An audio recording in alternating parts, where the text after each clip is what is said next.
का, मनीषियों का अभिवादन स्वीकार कर रहे हैं प्रधानमंत्री नरेंद्र मोदी और उनका स्वागत डमरू ध्वन से, घंटा ध्वन से, निनाद से और अनहद नाद से।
दिव्याधि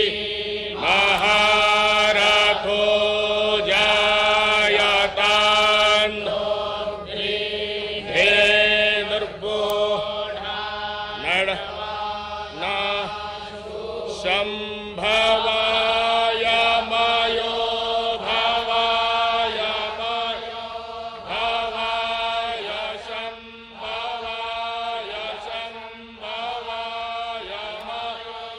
भवाय शंकराय शंकराय मयो भवाय संभवाय संभवाय मयो भवाय शंकराय संभवायेति संभवाय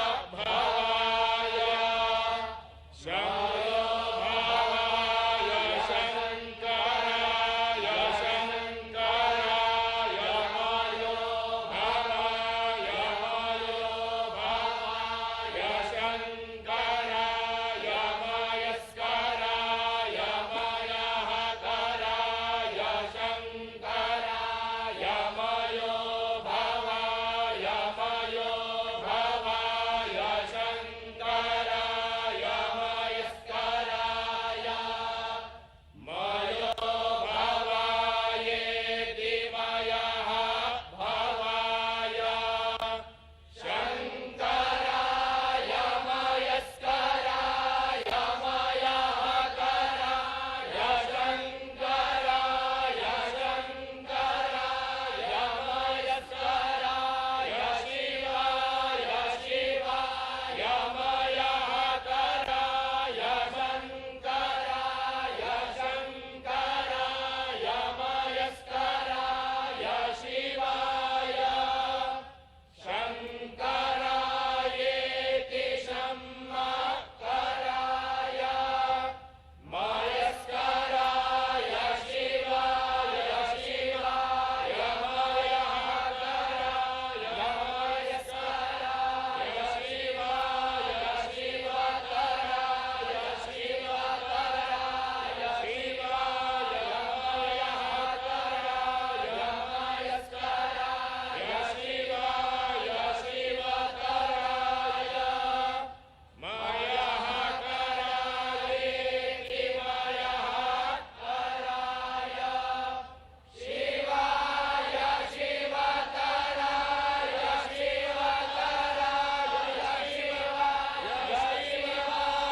शिवकराय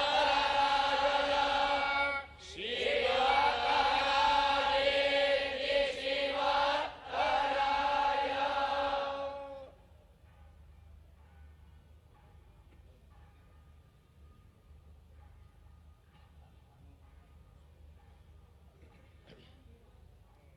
आनो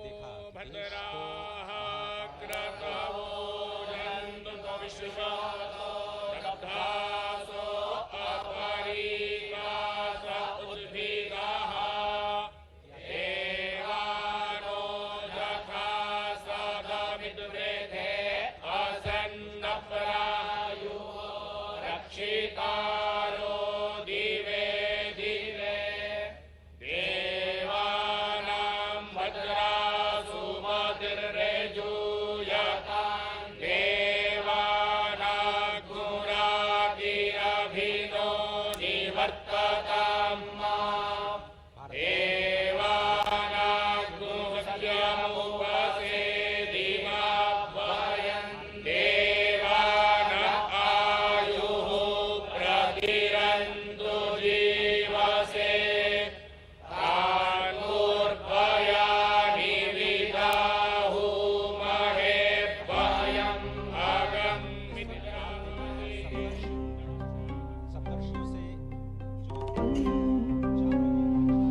भक्तिकायां विहितावतारं मुक्तिप्रदानाय च सज्जनानाम् अकाल मृत्योः परिरक्षणार्थं वन्दे महाकाल महासुरेशम्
महर्षि जमदग्नि जो सप्तर्षियों में से एक, महर्षि गौतम, महर्षि जमदग्नि, उसके बाद महर्षि विश्वामित्र, जिन्हें कहा जाता है कि वो गायत्री मंत्र के दृष्टा हैं और आनुवांशिक विज्ञान और अस्त्र शस्त्र की विद्या के ज्ञाता, और यही भारत जिसे पहले विश्वगुरु के नाम से जाना जाता था। उसके बाद महर्षि भारद्वाज जो स्वयं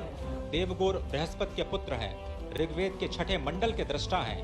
और भारद्वाज स्मृति, भारद्वाज संहिता और जो विज्ञान शास्त्र है उसके रचयिता हैं। साथ ही महर्षि अत्रि जो कि ब्रह्मदेव के नेत्र से उत्पन्न है, ऋग्वेद के 5वें मंडल के दृष्टा और वनवासी श्री राम के मार्गदर्शक। और अत्रि, इस वक्त आप जो तस्वीरें देख रहे हैं ये महाकाल पथ की तस्वीरें, जिसमें इस वक्त मंडपम जिसे कहा जाता है, और ये बहुत ही अत्यंत मनोहारी दृश्य त्रिपुर वध का। त्रिपुर एक महान दानव जिसे भगवान श्री शिव ने एक ही बाण में त्रिपुरासुर का वध किया, और इस रथ का संचालन स्वयं श्री ब्रह्मा जी ने किया था। ये इस अत्यंत मनोहारी दृश्य के माध्यम से आपको त्रिपुर वध की जो कथा है वो आप तक पहुंच रही है। बेहद विहंगम मनोहारी दृश्य, जैसा कि आपने कहा, इससे पहले हमने देखा कि सप्तऋषियों के दर्शन किए, त्रिपुरासुर संहार का जो संकल्प भगवान शिव ने लिया था उसके उन्होंने दर्शन किए, और इस समय प्रधानमंत्री नरेंद्र मोदी सप्तर्षि मंडल में ही हैं, जहां पर, और साथ ही साथ इस पूरे अगर देखें महालोक को तो अलग अलग क्षेत्रों में 900 मीटर से ज़्यादा ये लंबा विस्तीर्ण क्षेत्र है, जहां पर अलग अलग शिव पुराण से संबंधित जो कथाएं हैं उनका लोकार्पण किया गया है। त्रिपुर सुर संहार की अगर कथा की बात करें तो ब्रह्मा ने जब ताड़कासुर के तीनों पुत्रों को 3 पुर दे दिए और त्रिपुर राक्षस असुर के रूप में जाने लगे, और जब उनसे समूची मानवता क्लांत हो गई, तो ये दृश्य इस समय देख रहे हैं कि प्रधानमंत्री नरेंद्र मोदी उसका अवलोकन कर रहे हैं। तो उसे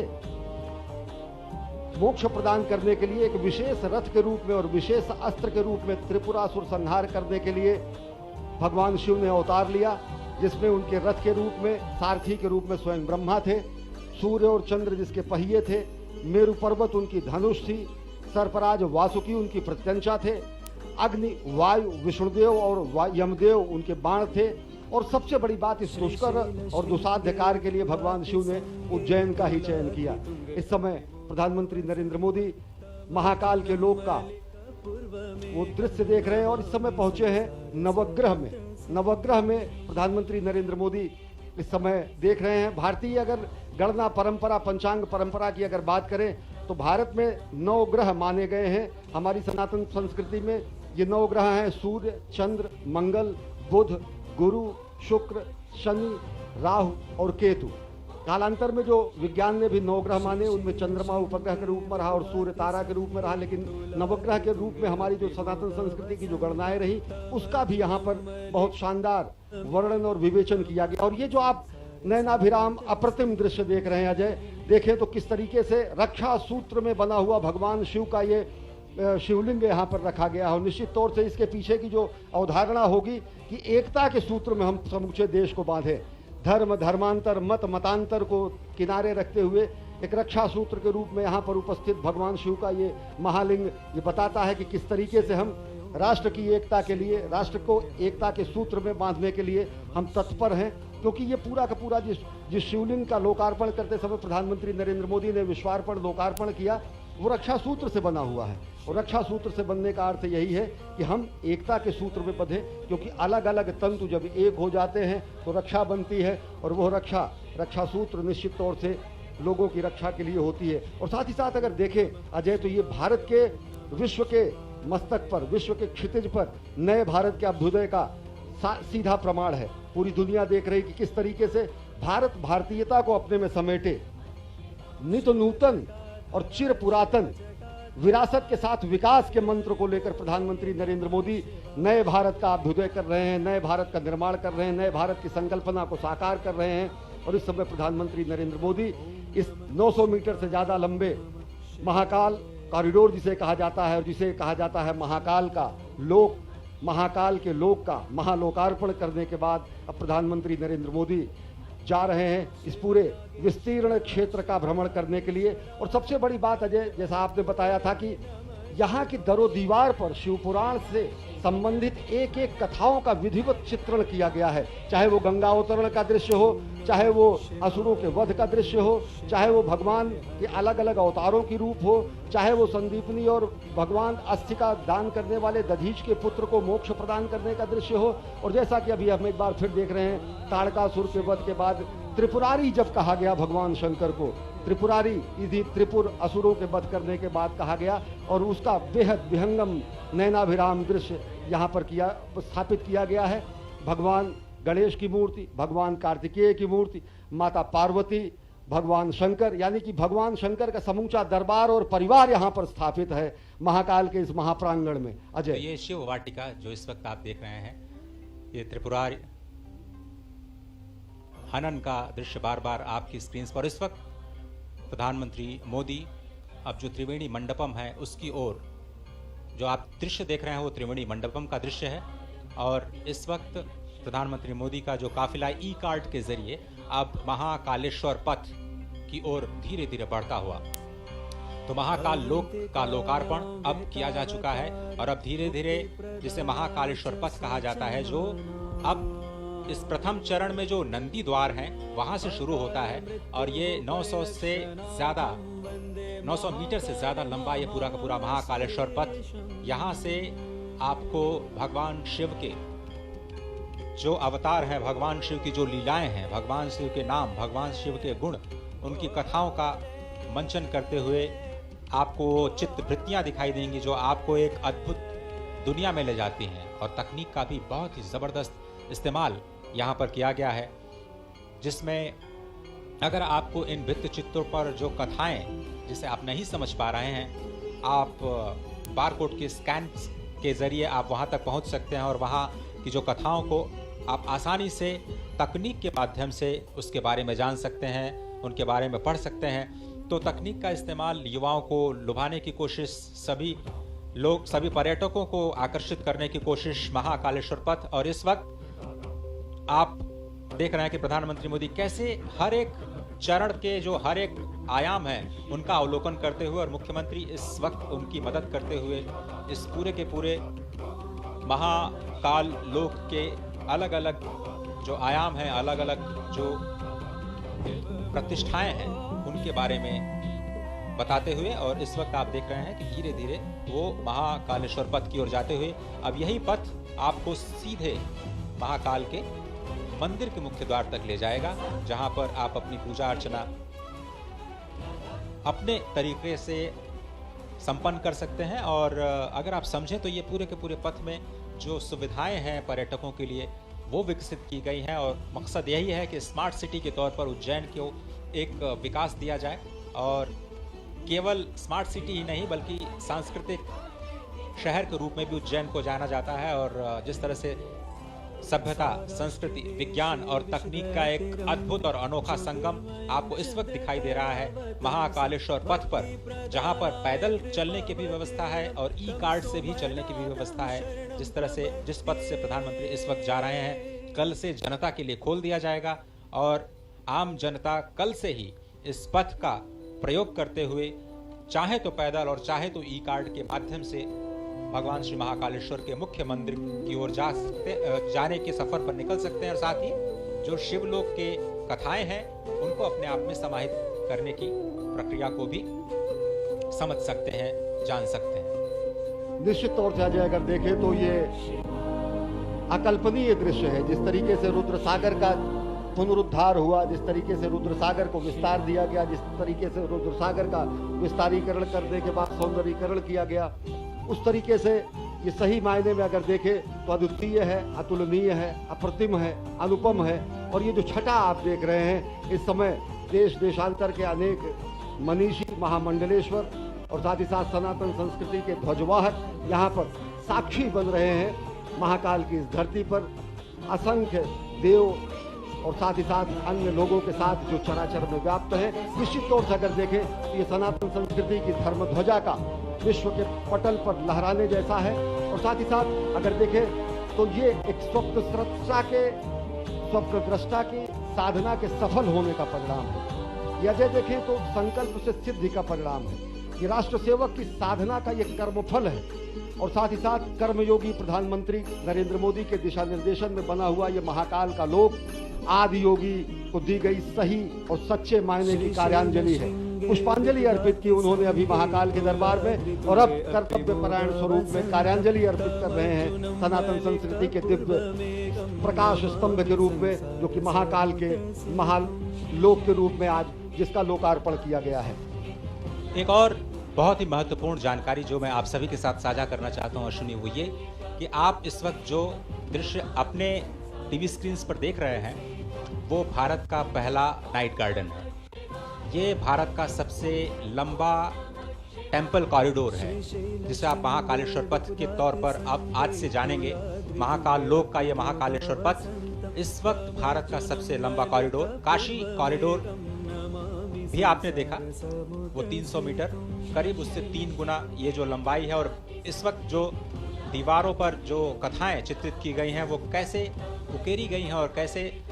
सभी संतों से, सभी महर्षियों से विचार विमर्श करने के बाद किन श्लोकों को वहां पर उद्धृत किया जाना है। और इस पूरी की पूरी जो आपको दीवार दिख रही है वो 25 मीटर ऊंची, उसमें आधे किलोमीटर यानी 500 मीटर का जो हिस्सा है वो शिव पार्वती के विवाह के संबंध से जुड़ी हुई कथाओं के लेकर के समेटे हुए है। और अजय, सबसे बड़ी बात आपने ये भी बताई, दर्शकों को अपनी रिपोर्ट में भी दिखाया कि किस तरीके से ये पुरातन और नवीन का संगम भी है। इन सभी भित्ति चित्रों पर उससे संदर्भित एक बारकोड लगाया गया है। उस बारकोड को कोई भी श्रद्धालु, कोई भी दर्शनार्थी आके उसको स्कैन कर सकता है। और अगर जब वो स्कैन करेगा तो सीधे वो वेब संजाल के वेब पेज के उस वेब पेज पर पहुंच जाएगा, जो कि जहां पर उससे संदर्भित कथा कही गई है। तो पूरा का पूरा शिव पुराण के पुरातन स्वरूप को नवीनतम रूप में व्याख्यायित करते हुए, और ये 108 स्तंभों की जो ये वलयावली है, जो ये अहोरात्र चलने वाला महायज्ञ जैसा है, जो असंख्य दीपों से सुसज्जित इस समय उज्जैनी है, निश्चित तौर से अगर इसका साक्षी बनने के लिए हम, आप और साथ ही साथ ये समूचे सनातन संस्कृति के लोग धन्य हैं, क्योंकि ये एक तरीके से कायांतरण है। ये महालोक का निर्माण समूचे उज्जैन और उस परिसर का कायांतरण है, रूपांतरण है, जो नयनाभिराम स्वरूप में आप देख रहे हैं। अजय, स्वागत है आप सभी का भारत के पहले नाइट गार्डन में। इस वक्त जो आप तस्वीरें देख रहे हैं, श्री महाकाल लोक के नाइट गार्डन में भगवान शिव की लीलाओं पर आधारित ऐसी 190 मूर्तियां स्थापित की जानी हैं। 2 चरणों में ये कार्यक्रम संपन्न होना है। अभी तो सिर्फ पहला चरण पूरा हुआ है। स्मार्ट सिटी परियोजना के तहत उज्जैन को विकसित करने की ये जो योजना है, उसके दूसरे चरण का कार्य मार्च 2024 तक पूरा होने की संभावना, उम्मीद जताई जा रही है। जैसा कि अभी आपने सुना, 108 स्तंभ स्थापित किए गए हैं, जिसमें भगवान शिव और उनके गढ़ों की विभिन्न मुद्राएं बनी हुई हैं। और आप देखें, स्वयं महाकाल के रूप में जो लोक कलाकार हैं, और 750 से ज्यादा लोक कलाकार देश के अलग अलग हिस्सों से अपने कार्यक्रम का, सांस्कृतिक कार्यक्रम को प्रदर्शित करते हुए इस वक्त आपकी टेलीविजन स्क्रीन पर नजर आ रहे हैं। श्री महाकाल लोक में 18 फीट की 8 प्रतिमाएं हैं, जिसमें नटराज, भगवान शिव के पुत्र गणेश और कार्तिकेय, दत्तात्रेय अवतार, पंचमुखी हनुमान, चंद्रशेखर महादेव की कहानी, शिव और सती और समुद्र मंथन जैसे विहंगम दृश्य शामिल हैं। उसके बाद थोड़ी सी उससे कम ऊंची 15 फीट की जो प्रतिमाएं हैं उनकी संख्या 23 है, जिसमें आपको शिव के तांडव नृत्य का एक तरह से अवलोकन करने को मिलेगा। और ये जो आप देख रहे हैं मूर्ति, वो भगवान शिव के विवाह की जो झांकी है वो दिखा रही है। और इसके साथ ही जो मध्य प्रदेश की पारंपरिक लोक कला है, कैसे आप अध्यात्म के जरिए अपने आप को जोड़ पाते हैं, वो इसमें शिव नृत्य और शिव के विवाह के जो प्रसंग हैं उनके माध्यम से भगवान शिव के लोक में आपको ले जाने की तैयारी करता हुआ ये महाकाल का लोक, जिसमें आप शिव नृत्य के साथ साथ 11 रुद्र, उनके महेश्वर अवतार, भगवान शिव के अघोर अवतार, ये आप देखें। विष्पान, अमृत मंथन के बाद जो विष्पान के दृश्य हैं वो आपको दिखाई दे रहे हैं। साथ ही जो अघोर अवतार के साथ साथ काल भैरव, शरभ भैरव, खंडोबा अवतार और वीरभद्र द्वारा किया गया जो दक्ष वध है, उसकी भी मूर्तियां आपको यहाँ पर स्पष्ट तौर पर दिखाई देंगी। शिव बारात आपने देखा, उसके बाद मणिभद्र अवतार, भगवान श्री गणेश और कार्तिकेय के साथ जो पार्वती, जिसका जिक्र हमारे साथी अश्विनी जी कर रहे थे कि शिव वाटिका का निर्माण किया गया है। तो यहाँ पर 4 वाटिकाएं बनाई गई हैं, जिसका हम आपको लगातार उसके बारे में बताते रहेंगे। और इस महाकाल लोक में 11 फीट की 17 प्रतिमाएं स्थापित की गई हैं, जिसमें प्रवेश द्वार पर आपने देखा भगवान श्री गणेश, उसके बाद अर्धनारीश्वर, अष्ट भैरव, ऋषि भारद्वाज, वशिष्ठ, विश्वामित्र, गौतम, कश्यप, जमदग्नि, जो आपने सप्तर्षि के जो मूर्तियां देखी वो शामिल हैं। बहुत ही अद्भुत जो प्रतिमाओं का दर्शन और उसके साथ साथ जो भगवान शिव की जो शिवत्व का दर्शन है, वो आप कैसे दृश्यों के माध्यम से अपने आप में समाहित करते हुए भगवान श्री महाकालेश्वर मंदिर की अपनी यात्रा को धीरे धीरे आगे बढ़ाते हुए और अत्याधुनिक सुविधाओं का आनंद लेते हुए कैसे आप अध्यात्म के सफर पर चल सकते हैं और कल ही से इस योजना का या फिर कहें इस सुविधा का लाभ उठा सकते हैं, वो अब राष्ट्र को समर्पित हो चुका है। स्वागत है आप सभी का महाकाल लोक में, स्वागत है आप सभी का भारत के पहले नाइट गार्डन। ज्योतिर्मयं चन्द्रकलावतंसं भक्ति प्रदानाय कृपावतीर्णं तं सोमनाथं शरणं प्रपद्ये। संकल्पना है सही मायने में यहाँ पर इस समय धरती पर उतर आई है और सब कुछ इस समय शिवोहम शिवोहम के स्वरूप में हो चुका है। न मे द्वेष रागो न मे द्वेष रागो न मे लोभ मोहो मदो नैव मे नैव मात्सर्य भावः न धर्मो न चार्थो न कामो न मोक्षः चिदानंद रूपः शिवोहम शिवोहम। अगर शिव को व्याख्यायित करने की कोशिश की जाती है तो कहा जाता है न द्वेष है, न राग है, न लोभ। और वह रूप जो सही मायने में आज देखें तो आज रुद्र सागर के तट पर, पुण्य सलिला क्षिप्रा के तट पर, उज्जैन नगरी में इस समय विलक्षण क्षण के हम सहभागी बन रहे हैं। हम देख रहे हैं ये नयनाभिराम दृश्य किस तरीके से कायांतरण हुआ है, किस तरीके से रूपांतरण हुआ है, किस तरीके से कलेवर बदला हुआ है। और सही मायने में अगर देखें तो अगर एक सशक्त नेतृत्व होता है, स्पष्ट दूरगामी लक्ष्य होता है, अगर दूरदृष्टा का संधान होता है और संकल्प होता है तो ये प्रमाण है कि किस तरीके से संकल्प की सिद्धि होती है। अजय, प्रधानमंत्री नरेंद्र मोदी के दिशा निर्देशन में ये पूरा का पूरा निर्माण कार्य किया गया है मध्य प्रदेश सरकार द्वारा। आप इस सफर को जारी रखें। सिर्फ मैं एक छोटी सी जानकारी आपके साथ और अपने दर्शकों के साथ साझा करना चाहता हूँ। ये जो नाइट गार्डन आप देख रहे हैं, ये अद्भुत इसलिए है क्योंकि ये आत्मनिर्भरता की कहानी है। ऐसा इसलिए क्योंकि इस पूरे प्रांगण में सौर ऊर्जा से संचालित करीब 450 किलोवाट ऊर्जा का उत्पादन होता है और इससे करीब करीब जो 80% विद्युत का उत्पादन या जो उपभोग है, जो इस वक्त आप देख रहे हैं नाइट गार्डन में किया जा रहा है, वो यही के प्रांगण में जो सौर ऊर्जा स्थापित की गई है 450 करीब 450 किलोवाट के संयंत्र के द्वारा 80% जो हिस्सा है वहीं से आ रहा है। इसलिए मैं कह रहा हूं कि ये आत्मनिर्भरता की कहानी है और पूरे विश्व तक इस कहानी को ले जाना इसलिए जरूरी है क्योंकि भारत सक्षम है वो करने में जिसकी कल्पना आप कर सकते हैं, जिसके बारे में आप सोच सकते हैं। और आप देख रहे हैं मलखम वजह, इसके बारे में बताएं पूरा का पूरा कितना ये विलुप्त होती है हमारी विरासत थी और जिसको पुनर्जीवित करने का कार्य प्रधानमंत्री नरेंद्र मोदी ने किया। और ये बहुत ही अद्भुत ये